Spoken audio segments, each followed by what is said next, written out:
यदायुः स्वस्ति न इन्द्रो वृद्धश्रवाः स्वस्ति न पूषा विश्ववेदाः स्वस्ति नस्तार्क्ष्यो अरिष्टनेमिः स्वस्ति नो बृहस्पतिर्दधातु। ॐ शान्ति शान्ति शान्ति।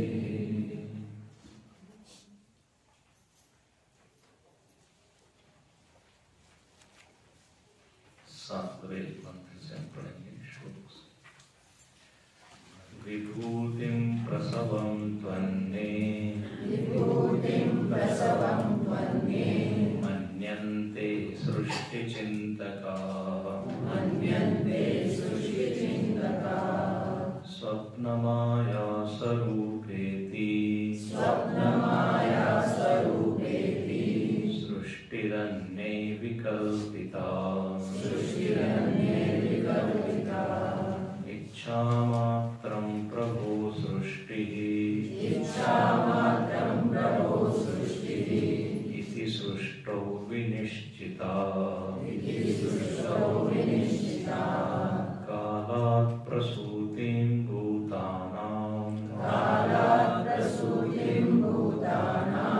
मन्यन्ते कालचिन्तकाः भोगार्थं सृष्टिरित्यन्ये क्रीडार्थमिति चापरे देवस्यैष स्वभावोऽयम् आप्तकामस्य का स्पृहा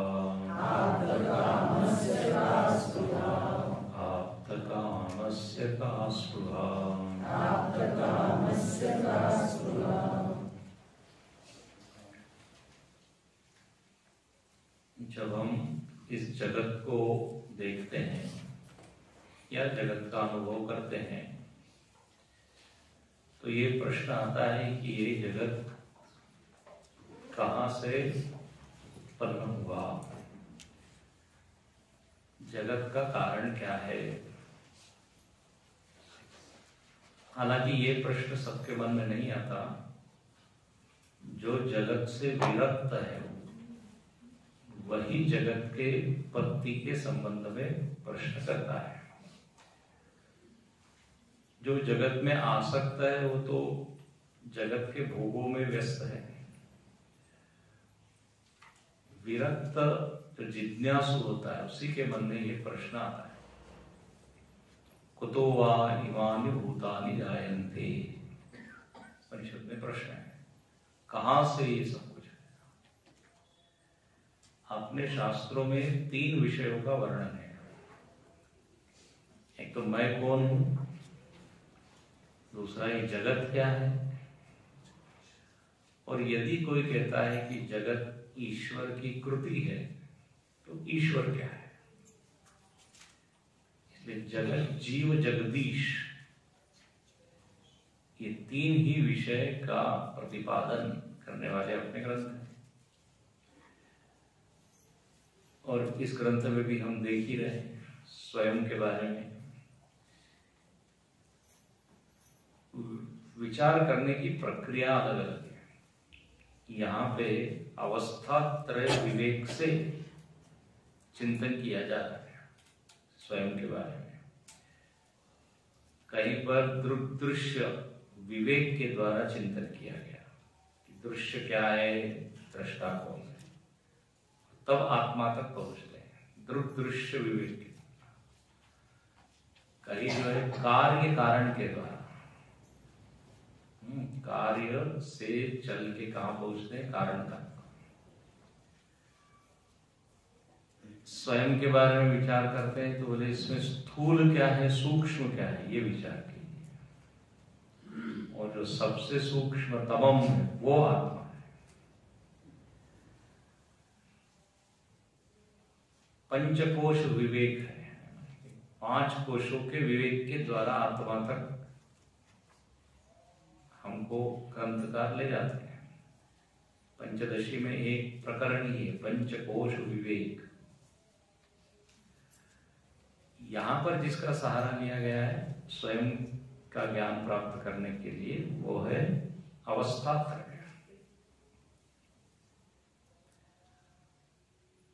ठीक है, आपका ज्ञान करा रहे हैं इस प्रक्रिया से, लेकिन जगत की व्याख्या क्या है? जगत के बारे में भी तो विचार होना चाहिए। जगत आप ही ने कहा भोज्य है, भोग्य है, अनुभव का क्षेत्र है, अनुभव का विषय है। इसलिए देखिए, वैज्ञानिक लोग, चिंतक लोग, दार्शनिक लोग, धार्मिक लोग, सब लोग इस सृष्टि के बारे में जानना चाहते हैं। सृष्टि कई लोगों के लिए पहेली है कि कैसे बना। अब वैज्ञानिक लोग देखिए खूब प्रयत्न करते हैं इसके मूल में जाने का कि कब इसकी शुरुआत हुई। बिलियन ईयर्स, कितने करोड़ों अरबों साल पहले बताते हैं।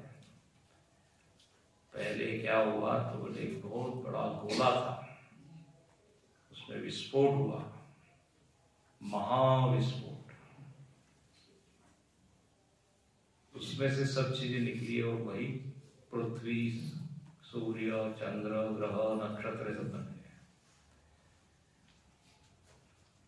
वैज्ञानिक लोग कहते हैं कितने 120 तत्वों से ये सृष्टि बनी है। Calcium, phosphorus, hydrogen, nitrogen. Darwin ने कहा कि पहले एक कोशीय जीव बनाओ, फिर 2 कोशीय, फिर 3 कोशीय। ऐसे बहुत सारे चिंतक हैं। लेकिन एक बात है, विज्ञान अपने अपने ढंग से बात करता है, लेकिन विज्ञान भी ये नहीं कहता कि आकाश की भी उत्पत्ति हुई। जानते तुम ना, अपने यहाँ तो आकाश की उत्पत्ति से शुरुआत है। Space is also created. कुछ चीजें तो मान ही लेते हैं वैज्ञानिक लोग कि ये स्पेस है, गैसेस है, फिर इससे सब कुछ बना। लेकिन स्पेस और गैसेस का कारण क्या है? तो अपने आप का आत्मना आकाश संभूत, आकाशात वायु, आकाश आया, आकाश से वायु। बहुत गहन क्या है, चिंता है। तो यहाँ पे झलक उन्होंने दी है कि जगत को किसी लोगों ने कहा कि ये तो भगवान की कृति है, ऐसा मान के अब शांत हो जाएगी। इच्छा मात्र। किसी ने कहा जगत भगवान का ही क्या विस्तार है। पूरा नेचर आप जो देखते हैं, प्रकृति भगवान ही है। विभूतिम प्रसवम मन, इसलिए विभूति योग में भगवान ने बताया मैं यहां हूं, यहां हूं, यहां हूं। अपने यहां भी कहा ना, सब देव है, सबको देव कहा। सूर्य देव, वायु देव। भाव यही है कि देव ही इस रूप में खड़ा हुआ है। किसी ने कहा ये बिल्कुल क्या है, स्वप्नवत है, प्रतीयमान है, लेकिन विचार करने जाओगे तो उसमें सत्यता कुछ भी नहीं मालूम पड़ेगी। बौद्धों ने शून्य कहा इसको, शून्य। शून्य ही अधिष्ठान है। इस शून्य अधिष्ठान पे जगत दिख रहा है तो वो शून्य ही है, शून्यवादी एक दर्शन है। फिर किसी ने कहा कि अब जैसे सांख्य दर्शन को लेंगे तो उन्होंने कहा प्रकृति और पुरुष 2 चीज है। त्रिगुणात्मिका प्रकृति से जगत बना हुआ है। फिर काल चिंतक जो है, जो समय को सबसे बड़ा मानते हैं, वो कहते हैं इसके कारण में समय ही है। लक्ष्मण जी कौन से भगवान के अवतार है? शेष भगवान के।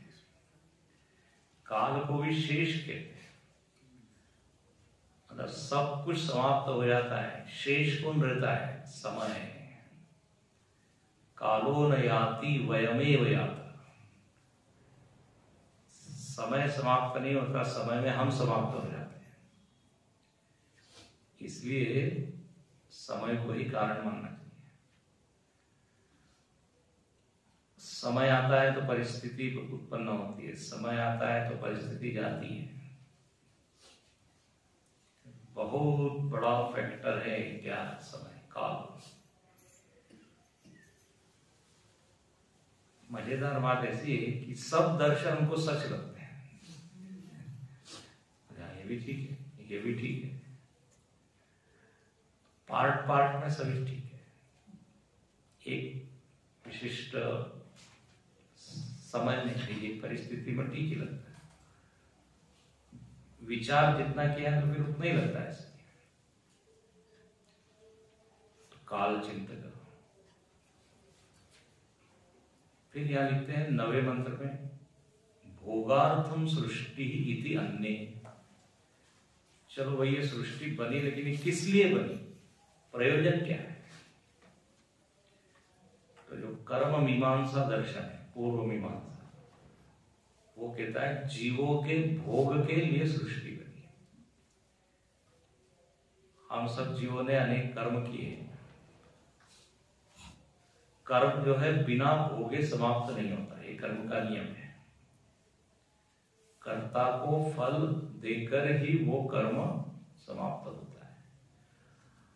अब वो फल आज मिले, कल मिले, 10 साल मिले, 20 साल के बाद मिले, या 20 जन्मों के बाद मिले, हाँ, यदि बीज बोया है तो फल निकलेगा। जैसा बीज बोया है वैसे ही फल निकलेगा। बबूल का लगा दिया बीज और हम चाहें कि उसमें से हाफूस आम निकले, इसीलिए कहा है बोए पेड़ बबूल का तो आम कहां से हो। जैसी करनी तू करे वैसी भरनी। तो ये कर्म फल का नियम तो खूब लोगों ने अच्छे से समझा हुआ है, स्वीकार भी करते हैं। जब कोई दुखद परिस्थिति आती है तो लोग मालूम नहीं कौन से जन्मों का ये फल भोग रही हूं, भोग रहा हूं। जब सुखद फल आता है तो ज्यादा ध्यान ही नहीं जाता, उसमें मस्त हो जाता। लेकिन दुख आता है तो कर्म फल थेरी जो है वो सिद्धांत याद आता है। कर्म प्रधान विश्व करी राखा, जो जिस करई सफल चाखा। और विज्ञान भी कहता है every action has got equal and opposite reaction. तो ये फल भोगने के लिए क्षेत्र चाहिए और भोग चाहिए। ये दुनिया बस हम लोगों को भोग देने के लिए बनी है। भोगा कर्म मीमांसक लोग कर्म के ऊपर बहुत जोर देते हैं। बोले आपको सुख चाहिए ना तो आप बस सत्कर्म करो, जितना अधिक सत्कर्म उतना अधिक सुख। अब देखिए ये भी सही है, लेकिन ऐसा है उनसे पूछा जाए कि इससे छूटेंगे कब, तो बोले नहीं, ज्यादा से ज्यादा आप स्वर्ग आदि उच्च लोकों का भोग भोग सकते, बस वही मुक्ति है। नित्य मुक्ति नहीं है, क्योंकि क्या है, कर्म स्वयं अनित्य है। ध्यान से सुनिए, कर्म अनित्य होने के कारण उसका फल भी अनित्य होगा। कर्म एक देश में होता है, एक काल में होता है, एक समय में होता है। कर्म की उत्पत्ति होती है ना, अब मैं कर्म करने जा रहा हूं, भाई कोई प्रोजेक्ट शुरू करते हैं, कोई कार्य शुरू करते हैं एक विशिष्ट समय में, तो कर्म तो देश काल वस्तु परिच्छिन्न है। तो कितना भी बढ़िया आप कर्म करें, उससे जो फल होगा वो भी बढ़िया होगा, लेकिन वो नित्य नहीं हो सकता। अब ये वेदांत का बहुत गहरा क्या विषय है कर्म का। कर्म अनित्य होने के कारण फल भी अनित्य है। इसलिए स्वर्ग आदि भोग जो है वो आप भोगिए, लेकिन क्षीणे पुण्य मर्त्य लोकम विशंति। भोग दीर्घ काल तक हो सकते हैं, लेकिन अनंत काल तक आप नहीं रह सकते। तो आब्रह्म भुवनाल लोकान पुनरावर्तिनो, ब्रह्मलोक तक भी कोई चले जाए फिर भी आना पड़ेगा उसको। तो दिव्याति दिव्य भोगों का उपभोग करेगा। त्रैविद्या माम सोम पापूत पापा यज्ञैरिष्टा स्वर्गतिं प्रार्थयन्ते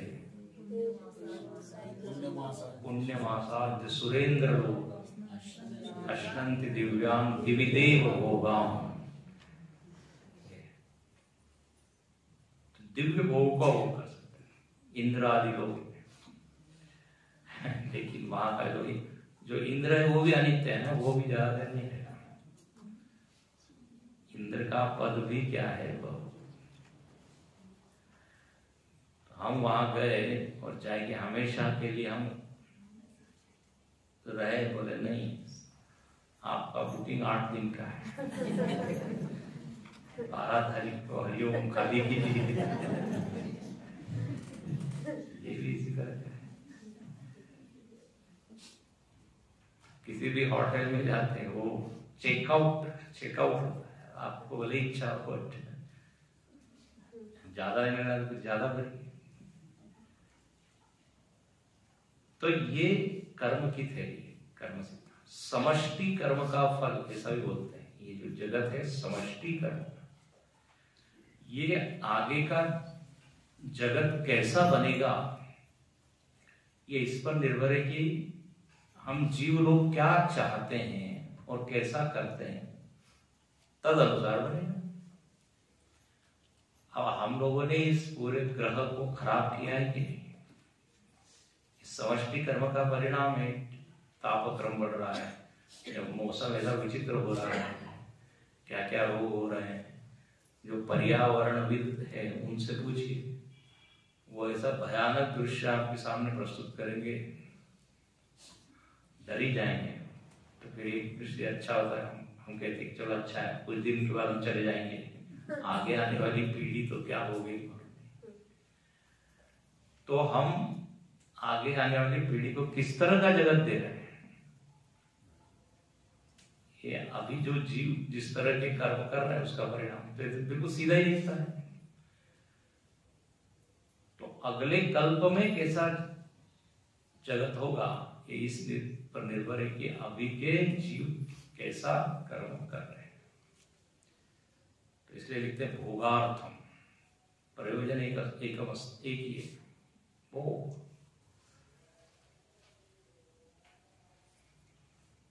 तो ऐसे अलग अलग मत है। हमें दर्शनों में जाऊं तो बहुत हो जाएगा, सांख्य वैशेषिक न्याय। अब एक है क्रीडार्थम इति अन्य। कुछ लोगों ने कहा कि ये जगत क्यों बना, तो बोले क्रीडार्थम, खेल के लिए। किसके खेल के लिए? भगवान के खेल के लिए। भगवान का ये खेल का मैदान है, खेल रहा है क्रीडार्थ।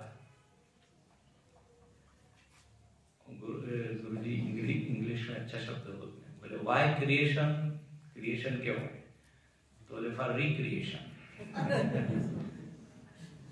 अपने मनोरंजन के लिए, खेल के लिए। उसने जैसे हम लोग सिनेमा बनाते हैं, नाटक बनाते हैं और मनोरंजन के लिए करते हैं, तो ये भगवान ने क्या क्रीड़ा। लेकिन एक मनुष्य ने भगवान की कंप्लेंट की, बोले आपके लिए तो खेल है लेकिन मेरा सिर दुख रहा आज तक है, मेरे को इतने रोग है और आप कह रहे हैं हम खेल रहे हैं। क्रीडार्थ, क्रीड़ा के लिए सोच। और कहते हैं भगवान बोर हो जाते हैं कभी कभी अकेले, तो बोले चलो मैं ही अपने आप को अनेक रूपों में बना के एक हो हम उस। तो ऐसा वो खेलने के लिए। तो ऐसे अलग अलग क्या है मत है, लेकिन इसके ऊपर अभी जितने भी मत बताए ना, इसमें कुछ भी दोष है। एक सीमा तक तो सही लगता है सब। अब जैसे क्रीडार्थम कहा तो किसी ने तुरंत कहा, बोले कि खेल वगैरह तो बच्चे लोग करते हैं ना, तो भगवान का बच्चा है क्या, खेलने के लिए बना दिया था। और उसके खेल से सारे जीव दुखी हो रहे हैं, उसका क्या।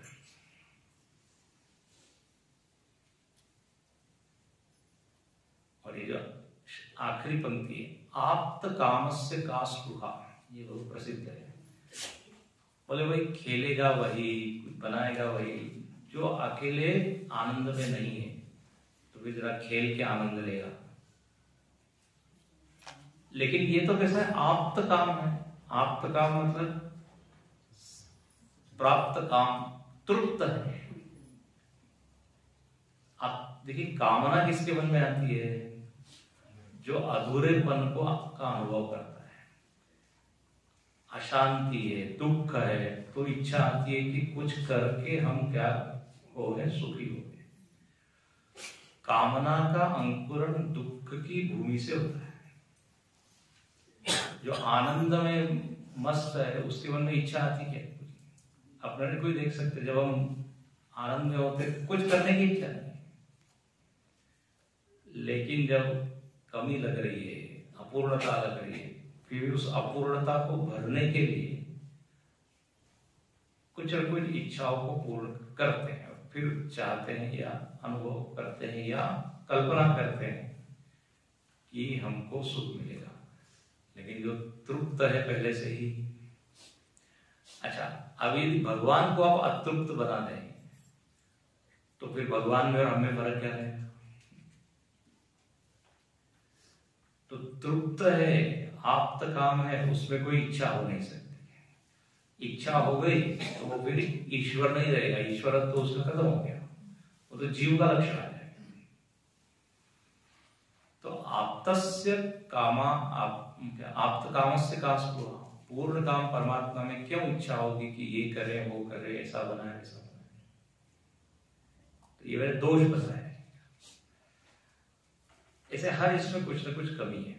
अब वो मैं उसमें ज्यादा जाता नहीं। तो जिसने कर्म का फल बताया उसमें फिर ये होगा कि जीव की मतलब कभी भी नित्य मुक्ति होगी नहीं। तो फिर ऐसे दर्शन को पढ़ के हम क्या करेंगे। हम सब लोगों को सुख कैसा चाहिए, नित्य चाहिए। थोड़ा थोड़ा क्या जाके फिर वापस दुखी, जाके फिर नीचे गिर रहे हैं। तो फिर तो एक परम दर्शन नहीं हो सकता। परम, हाँ, एक सीमा तक ठीक है। कर्म मीमांसा दर्शन से ये प्रेरणा लेनी चाहिए कि अच्छे कर्म करो, यदि आपको अच्छी परिस्थिति चाहिए तो। देखिए, हर दर्शन का अपना कंट्रीब्यूशन है। भक्ति दर्शन ये कहता है सब कुछ भगवान ही है, ये पूरा नेचर भगवान है। मतलब आप इस नेचर को छेड़िए मत, उसकी पूजा कीजिए। पूज्य है, भगवान स्वयं कहते हैं देवान भावयतानेन ते देवा भावयन्तु। ये सब देव हैं और इनकी पूजा करोगे, इनकी सेवा करोगे तो वो आपकी सेवा करेंगे। प्रकृति की सेवा करेंगे, प्रकृति होगी। हम लोग प्रकृति को जड़ मानते हैं ना, इसलिए भोगते हैं जितना ज्यादा उसको, उसमें से सुख खींच सके खींचते हैं। यदि उसको मान लिया जाए जीवंत वस्तु है ये समष्टि, जैसे कोई जीवंत प्राणी को कष्ट देने में हमको कष्ट होता है। पेड़ के ऊपर हम आघात करते हैं, यदि ये हम सोचे कि भाई अपने हाथ पर आघात होता है तो कितना कष्ट होता है। इसलिए आयुर्वेद वाले पत्ती वगैरह भी तोड़ते हैं तो पहले क्षमा मांगते हैं, क्योंकि उसके बिना हम जी तो सकते नहीं ना, सब चाहिए। तो ऐसे ऐसे दर्शन है। जैन दर्शन आपको अहिंसा की ओर प्रवृत्त करते हैं, ज्यादा हिंसक मत हो। बौद्ध दर्शन के तहत शांति से बैठिए, वृत्ति का निरोध कीजिए, ऐसे है सब कुछ। तो यहां पर मन्यन्ते काल क्या कहते हैं, सृष्टि चित्त का, सृष्टि पर विचार करने वाले। और आखिरी का जो वाक्य है जो सबसे महत्वपूर्ण है, देवस्य एष स्वभावो अयम। बोले आप इस सृष्टि को लेके चिंतन कर रहे हो, वास्तव में ये सृष्टि क्यों हुई, क्या कारण है? तो यहां पर लिखा देवस्य स्वभाव, देव का स्वभाव है। देव का स्वभाव ही है क्या, सृष्टि करना। अब ये बड़ा विचारणीय बिंदु है। देव का स्वभाव है मतलब क्या? अब स्वभाव शब्द का प्राय हम क्या अर्थ लेते हैं? हाँ, जैसे आपकी आदत है, प्रवृत्ति है, प्रकृति है, प्रकृति। तो क्या भगवान की प्रकृति है? भगवान रहेगा तो होगा तो सृष्टि बनाते रहेगा। यहाँ स्वभाव का अर्थ क्या है? लोग बोलते हैं ना स्वभाव है, इसका स्वभाव ही है, आप कितना भी उसको मना करो वो तो ऐसा करेगा ही। तो ऐसा ये स्वभाव शब्द का अर्थ है, लेकिन यहाँ पर वो अर्थ नहीं है। यहाँ बहुत गंभीर अर्थ है। बोले देखो, उदाहरण पहले देखते हैं। नहीं रज्ज्वादीनां अविद्या स्वभाव व्यतिरेकेण सर्पादि आभासत्वे कारणम शक्यम वक्तुम। ये आखिरी पद है। पहले उदाहरण दीजिए। आपको सर्प दिख रहा है, अंधेरे में क्या दिख रहा है? सर्प। वास्तव में वो क्या है? वहां रस्सी है। अच्छा, किसी ने कहा देखो देखो सर्प है, सर्प उत्पन्न हो गया है, या बोल रहा है सर्प है। किसी को वहां पे दिख सकता है कि कुछ ऐसी सूखी लकड़ी पड़ी हुई है, ऐसा भी भ्रम होता है। ऐसी टेढ़ी बड़ी लकड़ी, रस्सी भी बड़ी है ना, तो लगता है लकड़ी है, क्योंकि रस्सी का भी रंग भूरा है, लकड़ी का भी। कहीं पर कोई कहेगा अरे लगता है भूमि में क्या हो गया है, क्रैक हो गया है, उसको कहते हैं भूछिद्र। तो ये ऐसे अलग अलग विकल्प हो सकते हैं। कोई कहेगा सर्प है, कोई कहता है भूछिद्र है, कोई कहता है सूखी लकड़ी है, और कोई भी कुछ और कल्पना कर सकता है। तो ये अलग अलग विकल्प है। अब ये क्यों उत्पन्न हुए हैं? अब इसके कोई कहेगा, कोई कारण बताते रहेगा, लेकिन मूल कारण क्या है? रज्जु के अज्ञान के कारण। सर्प की उत्पत्ति क्यों? रज्जु के अज्ञान के कारण। रस्सी का जैसे ज्ञान होगा, सारे विकल्प क्या हो जाएंगे? शांत। और मालूम पड़ेगा केवल रस्सी ही है, न तो सर्प है, न भूछिद्र है, न लकड़ी। तो उसी को यहां लिखा कि रज्ज्वादीनां अविद्या स्वभाव। तो स्वभाव का अर्थ है अविद्या।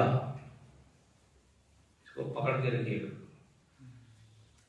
परम तत्व का, परमात्मा का ज्ञान न होने के कारण सृष्टि को हम मानते हैं, सृष्टि में सत्य बुद्धि रखते हैं, और फिर 10 लोग उसमें विकल्प खड़े करते हैं, ऐसी आई, वैसी आई, इस कारण बनी, उस कारण बनी। लेकिन 10 के 10 लोग यदि रस्सी को जान ले तो क्या बोलेंगे? अरे हम जो कह रहे थे वो गलत था। सत्य केवल क्या है? रस्सी है।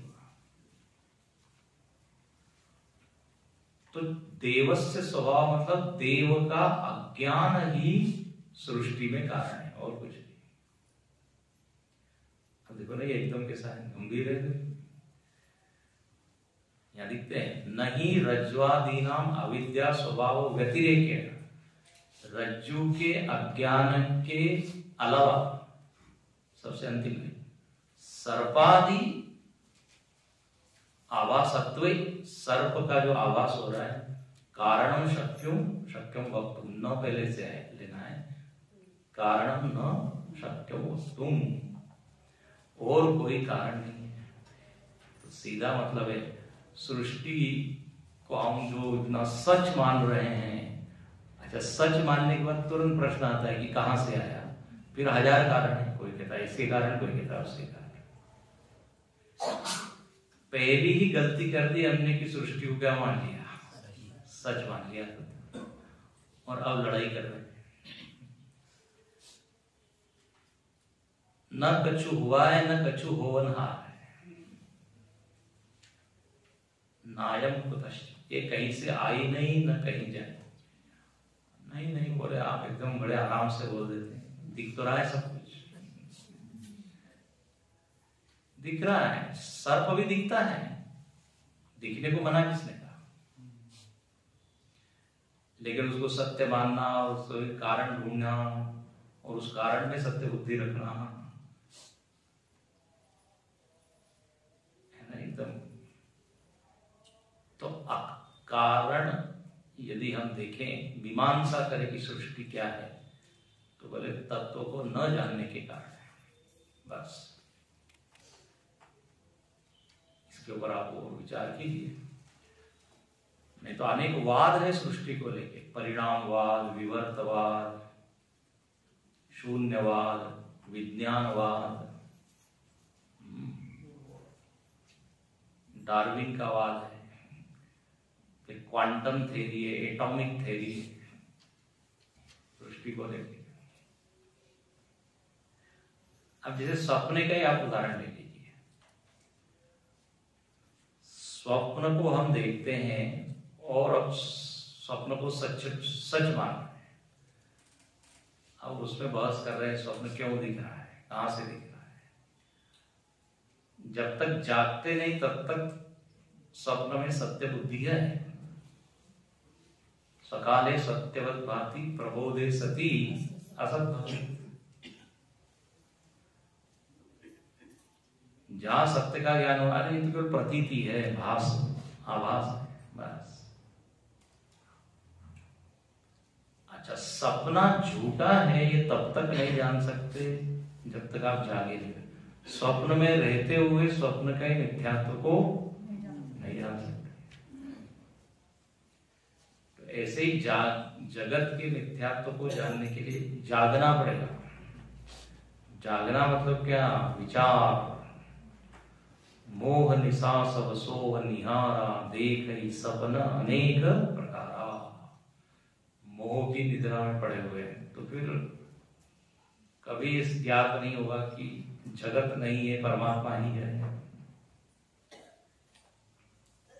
इसलिए जागो, तस्मात् जागृत जागृत। तुलसीदास जी तो कहते हैं हम तो जाग रहे हैं, अब लो न सानी अब न सही, जागे फिर न सही। तो यहां पर इस तरह सृष्टि के बारे में चर्चा। अब बहुत महत्वपूर्ण मंत्र आ रहा है। बोले आप कह रहे हैं परमात्मा के अज्ञान के कारण ये सृष्टि दिख रही है, भासमान है और सत्यवान है। तो अब आप बताइए वो परमात्मा है क्या, वो परम ब्रह्म परम तत्व क्या है। तो अब चतुर्थ मंत्र में इसका वर्णन है, और ये चतुर्थ मंत्र ही चतुर्थ पाद है। कितने हो गए थे, 3 हो गए थे।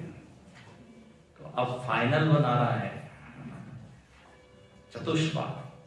शंकराचार्य अपने भाष्य में क्या लिखते हैं, चतुर्थ पाद क्रम प्राप्तो वक्तव्यो। क्रम से कौन सा प्राप्त था, प्राप्त है चतुर्थ, 3 हो गए, स्थूल सृष्टि, सूक्ष्म सृष्टि, अव्यक्त सृष्टि, बहिष्प्रज्ञ, अंतःप्रज्ञ, प्राज्ञ। अब इसके अंतरंग में जब जाएंगे तो वो फिर परम चीज है, इसके ऊपर कुछ नहीं है। तो बोले अब वो चौथा बताइए वो कौन है।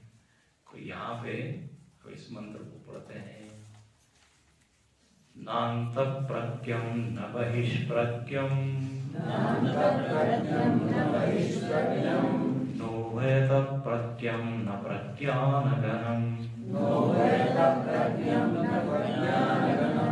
न प्रज्ञं नाप्रज्ञं,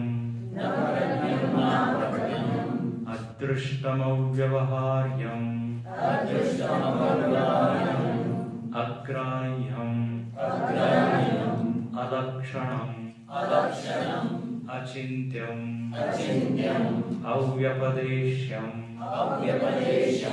एकात्मप्रत्ययसारं, प्रपञ्चोपशमं, शान्तं शिवम् अद्वैतं, चतुर्थं मन्यन्ते, स आत्मा स विज्ञेयः। फिर से पढ़ेंगे जोड़ के सारे शब्दों को। नान्तःप्रज्ञं न बहिष्प्रज्ञं, नोभयतःप्रज्ञं न प्रज्ञानघनं, न प्रज्ञं नाप्रज्ञं, अदृष्टमव्यवहार्यमग्राह्यम्, अलक्षणमचिन्त्यमव्यपदेश्यम्,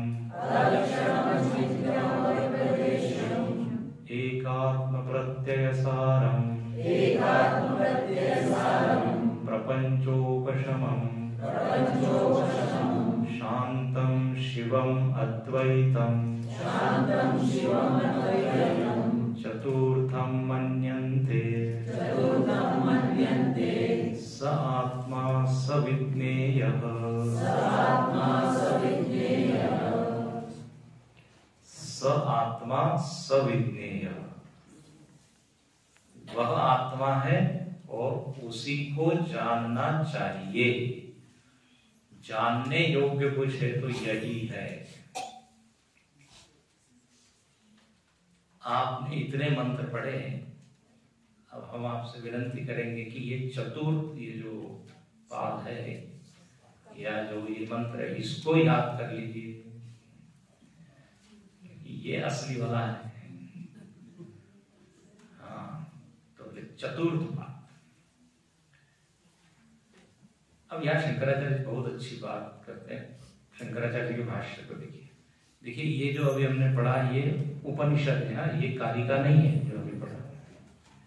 तो चतुर्थ पाद क्रम प्राप्तो वक्तव्य इतिहास नान्तःप्रज्ञ इत्यादि। क्रमशः प्राप्त आत्मा के चतुर्थ पाद का वर्णन होना चाहिए। तो बोले हाँ ठीक है, तो इसलिए तो किया है। लेकिन बोले आपने जो वर्णन किया ये तो बड़ा, पहले वाला कितना अच्छा था, बहिष्प्रज्ञ, स्थूल भोग, कितना आनंद भोग, इसमें तो न ही ज्यादा लग रहा है। नान्तःप्रज्ञ न बहिष्प्रज्ञ। तो यहां से लिखते हैं सर्व शब्द प्रवृत्ति निमित्त शून्यत्वात् तस्य शब्दान अभिधेयत्वमिति विशेष प्रतिषेधेनैव च तुरीयं निर्दिदीक्षति। निर्दिदीक्षति मतलब निर्देश करेंगे या निर्देश करते हैं। उस तुरीय का, चतुर्थ का निर्देश कर रहे हैं। कैसे कर रहे हैं? तो बोले निषेधात्मक शब्द से। न क्यों? बोले क्योंकि किसी भी शब्द की प्रवृत्ति उसमें होती नहीं। किसी भी शब्द के द्वारा उसका वर्णन हो नहीं सकता। वर्णन दो ढंग से होता है, निषेधात्मक, विधेयात्मक, सकारात्मक, नकारात्मक। या उसको कहते हैं स्वरूप लक्षण, तटस्थ लक्षण, ऐसे सब शास्त्र में नहीं नहीं नहीं इस तरह से वर्णन होता है उसका। क्योंकि जो चीज एक काल में, एक देश में, एक वस्तु में होती है, उसको तो आप शब्द के द्वारा बता सकते हैं। लाल है, पीला है, 10 बाय 20 फुट का है, लेकिन जिसका कोई आकार नहीं, उसमें शब्द की प्रवृत्ति होती नहीं, इसलिए नहीं है नहीं है। जो तुरीय है उसका वर्णन इसी ढंग से होगा। आपने एक शब्द सुना होगा नेति नेति, ऐसा नहीं है, इतना नहीं है, ऐसा नहीं है, जो भी बताओगे उसमें दोष हो जाएगा। बहुत गंभीर गहन चीज है, इसलिए यहां कहते हैं विशेष प्रतिषेध है नहीं वच तुरीयम निर्देश।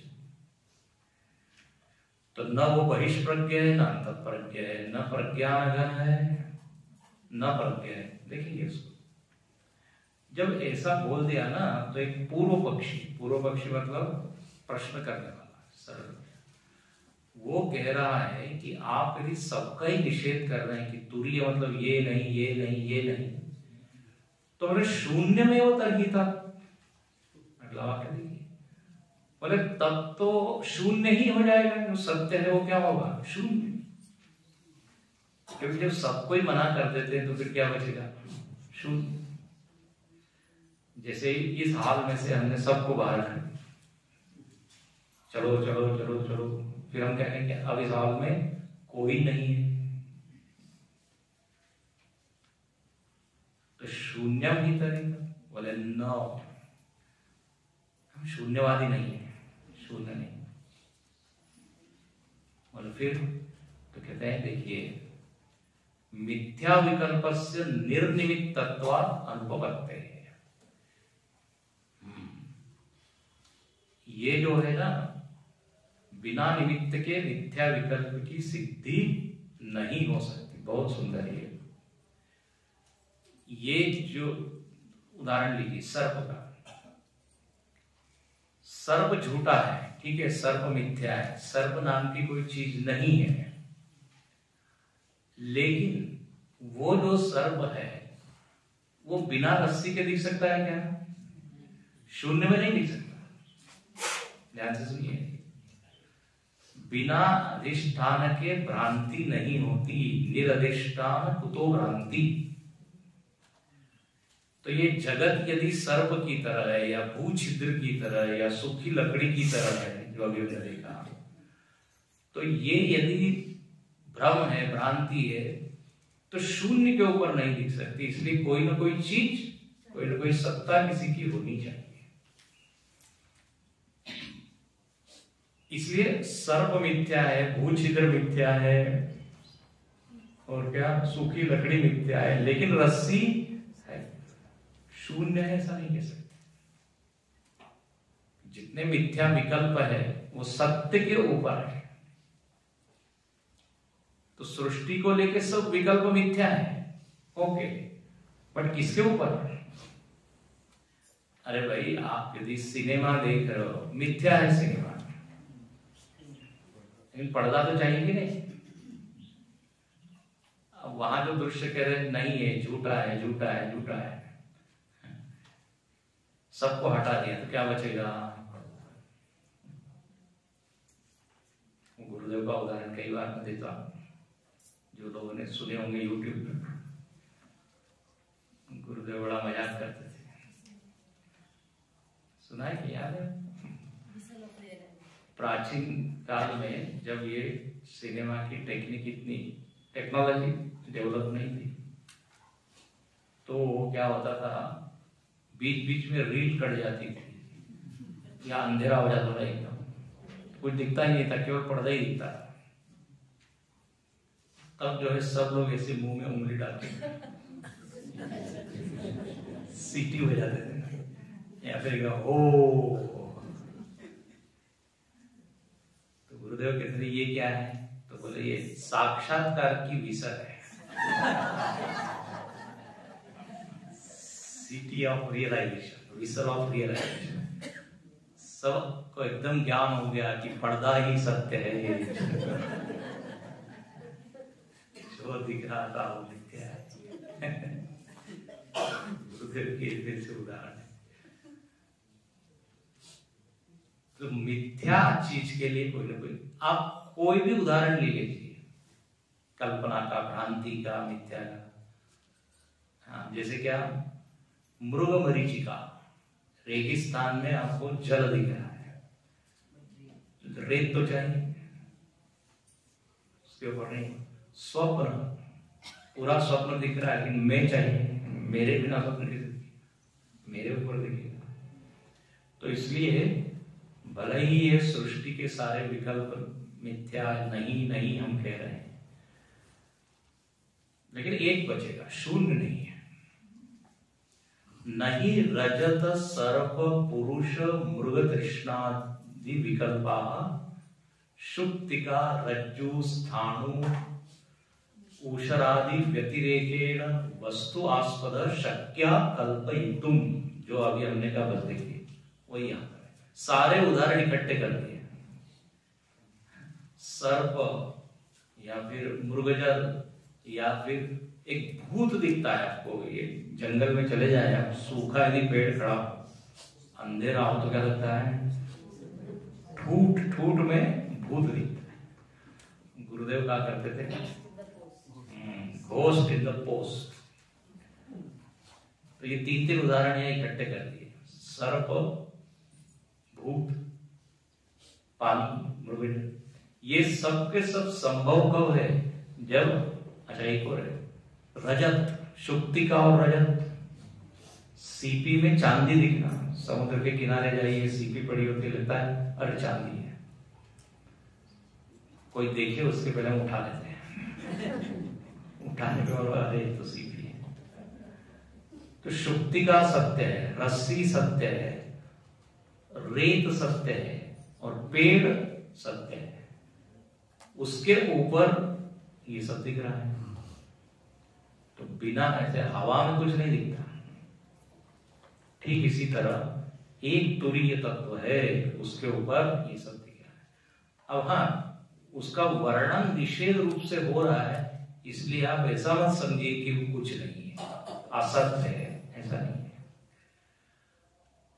उसका स्वरूप ही कुछ ऐसा है कि आप उसको शब्द, जाति, गुण, क्रिया इसके द्वारा वर्णन कर नहीं सकते, इसलिए निषेध। अब ये जो मंत्र है, ये सबसे महत्वपूर्ण मंत्र है, तो उसको अब हम अच्छे से प्रातः काल देखेंगे।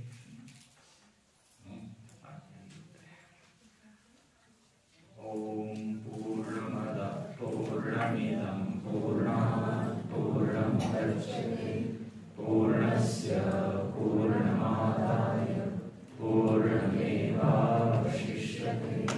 ओम शांति शांति शांति। हरि ओम। श्री गुरुभ्यो नमः। हरि ओम।